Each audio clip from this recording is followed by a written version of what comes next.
श्री गोपाळ कृष्ण भगवान की जय। लीळा नंबर 257। सुखी जोग नायकीची दुःख निवृत्ती। सर्वज्ञ फेरफेटका करून परत आले होते, तेवढ्यात सुखी जोग नायक आले। सर्वज्ञांना दंडोते घातली व पायावर डोके ठेवून नमस्कार केला। पाय वणी घेतली, डोक्यावर पाय वणी शिंपडली। मग त्याने सांगितले, जी ताप गेला जी, मी शांत झालो जी, जळत होतो। सर्वज्ञांनी विचारले, नायका का जळत होते, कशामुळे एवढा तुम्हाला मानसिक श्रम आला?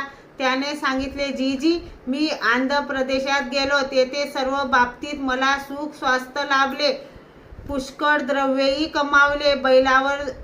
बैलावर द्रव्याच्या गोणी भरून येत होतो, नौकर बैल हाकत चालत होता। मी स्वच्छासाठी मागे राहिलो, तेवढ्यात तो द्रव्यासह बैल घेऊन फरार झाला जी। मग काही थोडे फार दागिने होते, ते विकून वडील मुलाला दुकान टाकून त्यावर बसविले। काही दिवसात तोही मेला। त्याच भांडवलावर लहान मुलाला दुकान टाकून बसविले, तोही मेला। राहिली पत्नी, तीही मेली।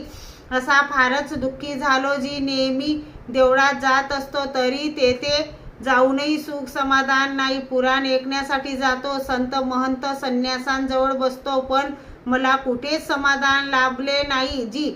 असा अखंड जळतच होतो जी। सर्वज्ञांजवळ आलो आणि आपले दर्शन होता क्षणीच माझे सर्व दुःख गेले जी व शांत झालो जी। सर्वज्ञांनी म्हटले, द्रव्यनाश, पत्नी व परिवाराचा विरह हे तिन्ही पुरुषाकडून सहन न होणारे दुःख आहे नायका।